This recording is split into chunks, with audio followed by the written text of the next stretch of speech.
Halo, selamat sore. Ketemu lagi di Bincang Kecantikan. Bincang Kecantikan hari ini saya sudah bersama dengan Dokter Lia. Halo, Dok.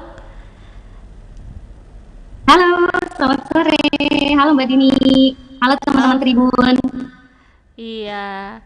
Dok, lagi di mana ini, Dok? Lagi di rumah aja. Di rumah. Nah, Dok, ini Iya, kan pertama kalinya ya dokter gabung di kita. Boleh dikenalin dulu nggak diri dokter? Dokter prakteknya di mana gitu, Dok? iya. Saya praktek di Metro, di Lux Derma Clinic dan di Rumah Sakit Muhammadiyah Metro. Oh, dua Itu. ya tempat prakteknya ya. Ya, betul. Heeh. Dan dokternya juga ini, Dok ya, juga anggota Perdoski ya, cabang Bandar Lampung ya. Betul, betul sekali Mbak Dini. Heeh. Iya. Nah, Dok, kita langsung aja, Dok ya. Nah, hari ini kita akan bicara soal treatment yang masih jadi favorit banyak orang, suntik putih. Betul. Iya, ini masih banyak banget ya. Nggak tahu saya mungkin karena masih ada yang berpendapat kalau cantik itu, kalau putih itu berarti cantik gitu kan, atau cantik itu harus putih gitu. Nah, Menurut Mbak Dini betul nggak tuh Mbak Dini? ya kan ada yang berpendapat kayak gitu, Dok ya. Kalau cantik itu Seperti harus itu putih. ya. Iya, betul. Ya, nah Dok, boleh dijelasin nggak Dok itu suntik putih ini apa Dok dan kenapa kok sampai sekarang masih populer banget Dok? Oke.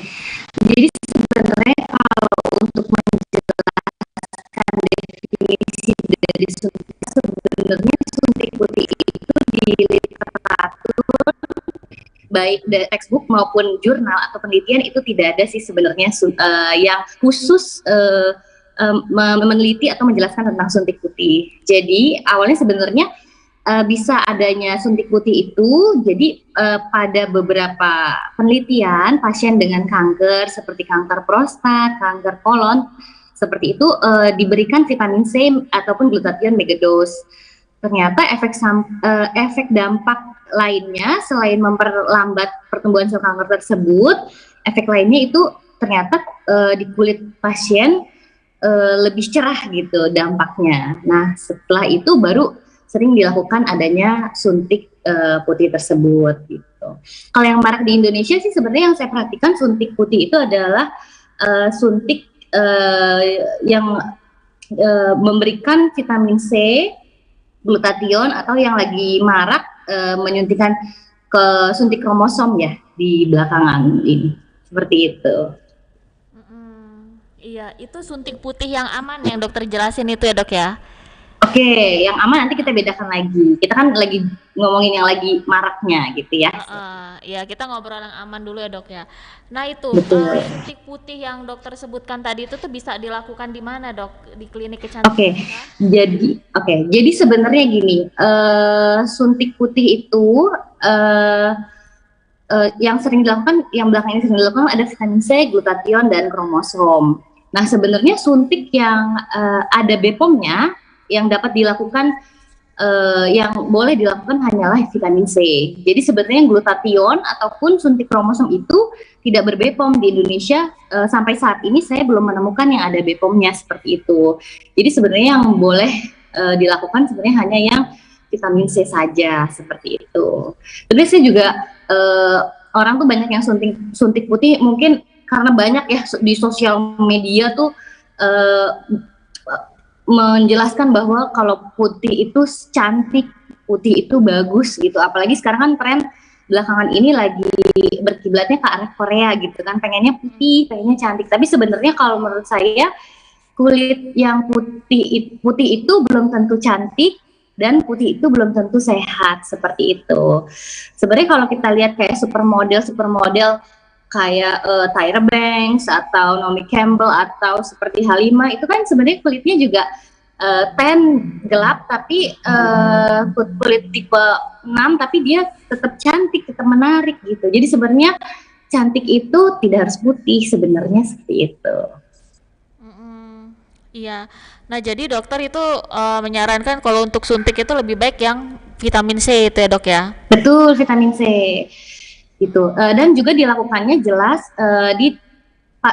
dilakukan di tempat pusat kesehatan yang melakukan pun juga harus tenaga kesehatan, harus dokter yang melakukan. Jadi sekarang kan juga banyak tuh yang sering suntik di manggil orang ke rumah, salon. Nah itu sebenarnya bahaya sih, karena memang kita harus sebagai pasien juga harus pinter, harus menanyakan, harus kritis. Ini yang disuntikan ke tubuh saya apa, zatnya apa, kemudian juga apakah berbahaya atau tidak, dan efek samping yang bisa terjadi dengan penyuntikan ini apa saja, itu harus tahu dengan jelas seperti itu. Iya. Nah, setelah kita suntik itu dok yang vitamin C itu nanti dampaknya tuh kulitnya itu hanya cerah, sehat, atau bisa putih dok? Ya, sebenarnya hanya cerah. Jadi membuat kulit nggak akan jadi putih banget gitu, enggak. Tapi membuat misalnya di kulit kita yang paling terputih di bawah lengan sini, nah kita akan secerah itu saja, seperti itu. Nggak akan menjadi putih sekali gitu, tidak. Cerahnya itu sama kayak nih dok, nah di tangan sini ya? Betul, di bagian kulit yang paling putih yang di tubuh kita, nanti putihnya jadi bisa segitu, seperti itu. Iya, itu biasanya butuh berapa kali penyuntikan dok itu baru hasilnya itu kelihatan? Ya, sebenarnya itu bervariasi ya, karena kan macam-macam yang faktor yang mempengaruhi mencerahkan tubuh itu bermacam-macam. Beda orang yang dia sosialita di rumah aja, yang di kamarnya pakai AC terus, dengan orang yang mungkin aktivitas outdoornya lebih banyak gitu. Jadi sebenarnya bervariasi sih. Setiap orang tuh bervariasi.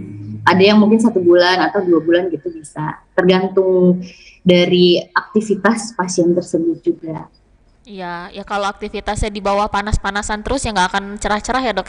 Betul ya. Betul betul. Iya. Nah dok, itu dalam kondisi kesehatan atau kulit yang kayak mana itu yang nggak boleh suntik putih dok? Termasuk ibu hamil dan menyusui itu boleh nggak sih dok? Oke, jadi kalau untuk mengenai suntik vitamin C, jadi kontraindikasi atau siapa saja sih yang tidak boleh, itu jelas pasien yang hamil, kemudian yang dengan kencing manis, kemudian dengan orang yang memiliki batu ginjal, karena vitamin C ini jika digunakan maka dia akan dikeluarkan di ginjal, maka dia akan membentuk batu di sana, seperti itu. Pasien-pasien juga yang ada gangguan saluran cerna dengan ada riwayatnya perdarahan, jadi BAB berdarah, seperti itu. Pasien juga yang menggunakan obat-obatan antikoagulan, anti perdarahan, biasanya pada pasien-pasien jantung, kemudian juga pasien yang dengan adanya diet rendah natrium. Menyusui juga sebaiknya dihindari, seperti itu. Jadi memang penting banget ya, maksudnya dilakukan di tenaga kesehatan ya, karena untuk kita melakukan penyuntikan tersebut, kita juga harus monitoring terlebih dahulu untuk apakah pasien tersebut ada kencing manisnya, atau ada gangguan pada ginjalnya, ataupun adakah gangguan pada hatinya, seperti itu. Kalau kulit ada nggak dok yang nggak boleh? Misalnya kulitnya lagi jerawatan atau lagi apa gitu? Enggak ada. Justru kalau vitamin C untuk jerawat, vitamin C itu bagus justru untuk proliferasi kulit, terus juga untuk justru untuk kulit dia jadi lebih bagus, untuk regenerasi kulit dia justru lebih bagus. Iya, nah setelah dia suntik putih ya dok ya, itu hasilnya sudah kelihatan. Supaya hasilnya itu bisa bertahan agak lama lah ya, itu ada nggak sih dok yang nggak boleh dilakukan? Mungkin nggak boleh panas-panasan atau gimana? Iya, ya sebenarnya jelas hindari kontak dengan kurangi ya kontak dengan sinar matahari, karena sebenarnya kita 20 menit aja kontak dengan sinar matahari itu kulit kita langsung rusak sebenarnya sel-selnya, seperti itu. Gitu. Iya, itu berarti panas-panasan nggak boleh. Kalau berenang aman ya masih? Sama aja. Lebih parah ya kalau berenang, karena kalau berenang itu dia sinar mataharinya sudah dapat langsung, kemudian dipantulkan refleksi juga dari si air lautnya, jadi semakin gosong dia, jadi semakin gelap kulitnya. Sama aja dok ya. Nah kalau ini dok, kalau usia dok, usia yang aman untuk suntik vitamin C ini usia berapa dok? Oke, usia terdapat berbagai macam sih ya penelitian literaturnya, tapi range sekitar mulai usia 19 tahun udah mulai bisa dilakukan. Iya. Nah, Dok, ini kalau boleh saya mau tanya, ada yang bilang kan kalau suntik vitamin C ini sebenarnya bukan mencerahkan saja, tapi juga bisa bantu ningkatin imun. Benar nggak, Dok? Betul. Jadi banyak sih manfaat suntik vitamin C itu ya, selain dia meningkatkan imun, kemudian dia juga kalau jika ada luka tuh mempercepat penyembuhan kulit, kemudian juga dia antioksidan, terus juga jadi kan kulit kita kalau kena sinar matahari itu kan rusak, dia itu bisa membantu menghambat penuaan dini gitu, dan juga bisa membentuk kolagen, jadi kulitnya lebih kenyal, lebih bagus gitu. Iya. Nah, tadi kan dokter kan bilang ya kalau suntik putih ini sebaiknya dilakukan di pusat kesehatan atau di klinik kecantikan ya, Dok ya. Nah, kalau Betul. dilakukan sembarang tempat oleh orang-orang yang tidak paham bagaimana menyuntikannya, itu dampaknya itu seperti apa itu, Dok?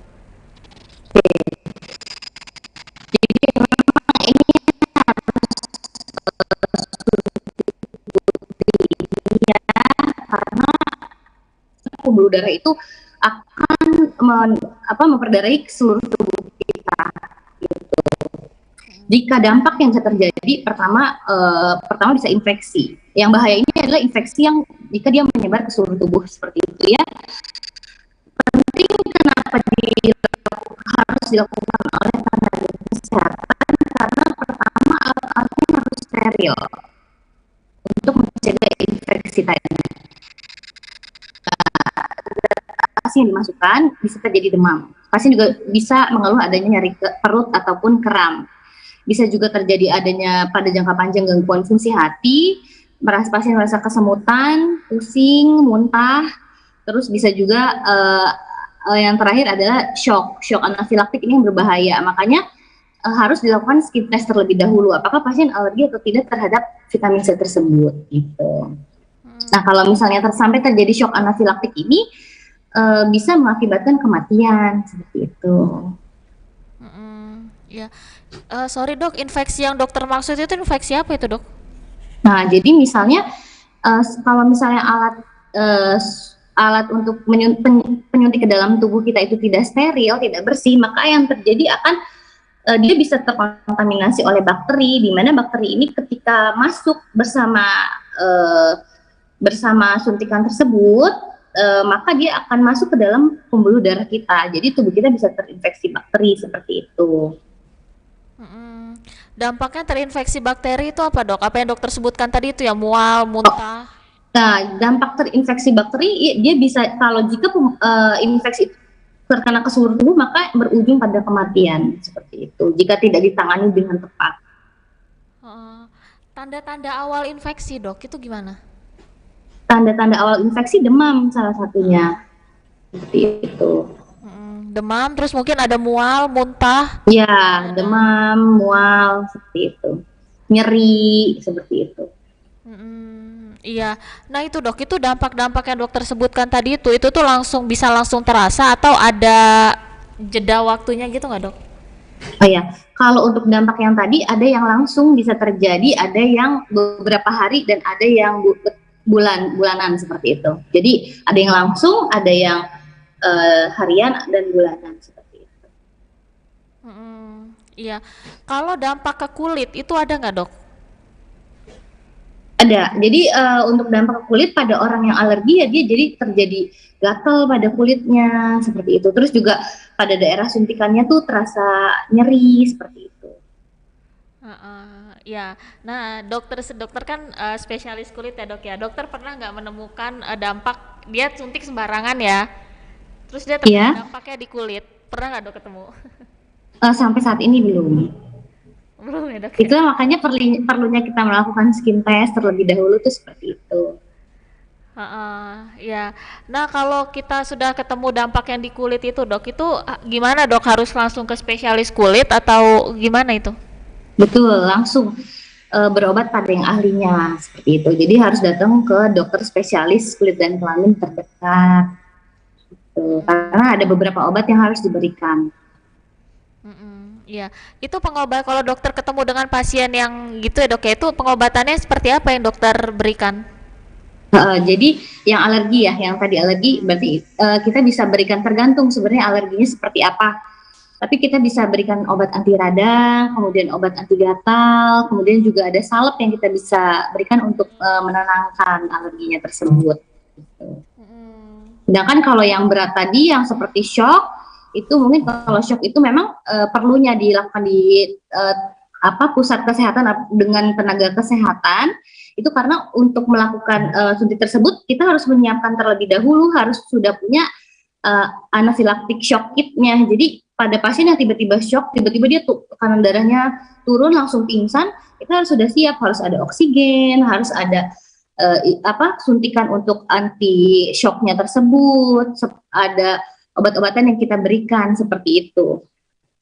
Nah, coba Mbak Dini bayangin kalau misalnya nyuntiknya di kosan, yang nyuntik orang lain, tiba-tiba pasiennya shock tuh, gimana bisa menimbulkan kematian, terus dianya dapat uang, kabur, pasiennya bahaya, kasihan. Nah, tapi ini dok, Gitu. tapi ada cara lain nggak dok ya? Kalau kan suntik putih, dia ragu suntik putih, ada nggak dok cara lain supaya kulit kita itu cerah tanpa harus suntik? Gimana cara lain selain suntik putih agar bisa Uh-uh. lebih cerah gitu ya? Uh-uh. Oke. Jadi sebenarnya cara lain banyak banget tuh. Bisa kita minum vitamin C atau glutathione tadi kita bisa per oral, jadi diminum bisa. Kemudian juga sudah banyak sih pelembab kulit tubuh itu yang mengandung vitamin C dan pelembab-pelembab dengan lightening agent gitu. Sebenarnya sudah banyak. Cuma balik lagi harus hati-hati memilih. Jadi percayakan memang membeli ataupun membeli obat ataupun pelembab tersebut sesuai dengan resep dari dokter lagi gitu. Karena kan sekarang banyak banget sih krim pencerah juga yang abal-abal ya. Jadi banyak juga tuh saya temukan pasien-pasien yang tiba-tiba langsung timbul stretch mark kayak gitu. Itu untuk menyembuhkannya lebih susah daripada mencerahkan kulit seperti itu. Mm-mm. Jadi Oke ya dok. balik lagi sih harus berobat ke yang ahlinya seperti itu. Iya. Oh ya dok ya, itu krim abal-abal sekarang ini masih banyak ya dok ya? Banyak banget. Iya, tapi sorry dok, kita singgung dikit ya dok ya. Tapi kan kalau Boleh. krim abal-abal itu kan ada nggak sih dok cara itu dia membedakannya dok ya, ini abal-abal atau bukan? Secara kan BPOM kan bisa di ini dok, bisa dipalsukan nih sebenarnya nomornya itu ya. Oke, membedakan krim abal-abal ya pertama kita cek dulu ada BPOM-nya enggak. Nah, di BPOM itu nanti kita bisa cek ada nomor NA. Di nomor NA itu kita input, masukkan ke dalam kita search aja nanti di googling aja itu keluar enggak nomor NA itu, nanti kalau kita klik nanti dia keluar misalnya krim XXX, nanti dia keluar di situ itu siapa yang memproduksi, terus dari mana, PT apa gitu, ada biasanya kayak gitu. Jadi jangan yang nggak ada BPOM-nya gitu, jangan cari yang nggak ada BPOM-nya. Membedakannya itu aja sih sebenarnya. Kalau dari fisik dok, dari fisiknya kelihatan nggak dok itu ciri-cirinya? Mungkin dari baunya, dari warnanya, atau mungkin dari Oh iya jelas. Kalau dari bau biasanya kalau yang abal-abal kita cium aja baunya udah banyak nggak enak gitu ya. Terus warnanya kuning banget seperti itu. Biasanya kayak gitu sih. Untuk membedakan secara fisik. Cuma balik lagi sih, kalau mau aman kita tinggal cek aja BPOM-nya, masukkan jika di BPOM nomor NA-nya ada di BPOM, dia terregistrasi, itu berarti ya insya Allah sih aman. Gitu. Tinggal ya sebenarnya kan masyarakat juga udah banyak yang pinter sih, tinggal beli aja di tempat yang memang terpercaya gitu. Kan sebenarnya udah banyak store-store-nya ya. Gitu. Iya. Atau sih kalau mau lebih aman lagi belinya di klinik dokter ya udah. Iya, boleh seperti itu Mbak Dini. Iya. Kalau dokter yang kalau dokter yang ngeracik krimnya kan ya udah nggak mungkin salah ya dok ya. Insya Allah, insya Allah. Iya dok. Nah dok, terakhir nih dok, kalau boleh nggak dok Boleh. minta edukasinya untuk mereka yang sampai saat ini tuh pengen, Gimana? Sorry, aku agak nggak kedengeran. ya, nah dok, ya, boleh nggak dok minta edukasi dokter untuk mereka gitu ya yang sampai saat ini nih masih berpendapat kalau cantik itu harus putih, sampai mereka tuh ngelakuin segala macam cara itu biar putih, termasuk pakai krim abal-abal, suntik di sembarang tempat yang lebih murah gitu dok. Oke, pertama sih harus sayangi diri sendiri ya gitu. Jadi apakah kita dengan menggunakan krim abal-abal, krim pencerah tersebut kita eh, sayang terhadap kulit kita gitu? Itu kan sebenarnya salah. Itu hanya mungkin bagus dalam waktu 1 sampai 2 bulan, tapi efek yang terjadi jangka panjang, saya banyak banget menemukan pasien yang mukanya jadi justru jadi hitam, kemudian juga banyak bolong-bolong putihnya di wajahnya, kemudian juga pembuluh darahnya jadi banyak di mana-mana tuh banyak di wajahnya. Kemudian kalau untuk pada kulit tuh justru banyak stretch marknya. Jadi sebenarnya balik lagi, kita mindset kita harus dirubah bahwa putih itu sebenarnya tidak selalu cantik. Jadi definisi cantik kita harus dirubah. Sebenarnya kita cantik itu yang penting semuanya sehat. Ketika kulit sehat, maka orang juga melihat kita juga enak gitu. Jadi kalau kulit sehat tuh yang terlihat adalah wajahnya lebih cerah dan lebih glowing seperti itu. Jadi nggak harus putih.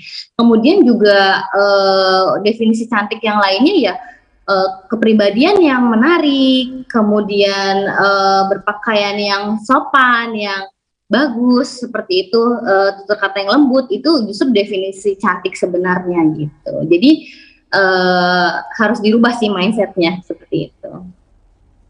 Buktinya supermodel banyak kan yang kulitnya gelap kan gitu. Kulit gelap dengan kulit sawo matang pun sebenarnya bisa cantik ya dok ya. Oh sangat sangat cantik, coba lihat ya. Tyra Banks gitu cantik kan, Halimah itu cantik, Naomi Campbell cantik gitu, Beyonce cantik nggak? Cantik loh, ya kan? Gitu. Yang penting harus kita bisa memadu padankan aja pakaian dan make upnya gitu. Oke dokter Lia, terima kasih banyak ya dok ya atas waktunya dok ya. Sama-sama Mbak Dini, sama-sama. Sampai ketemu lagi dok ya, maaf ganggu. Iya, semoga bermanfaat ya. Iya dok. Ya, Sampai ketemu lagi dokter. ya. Itu tadi obrolan kita bareng dengan dokter Lia. Sampai jumpa lagi di Bincang Kecantikan berikutnya. Selamat sore.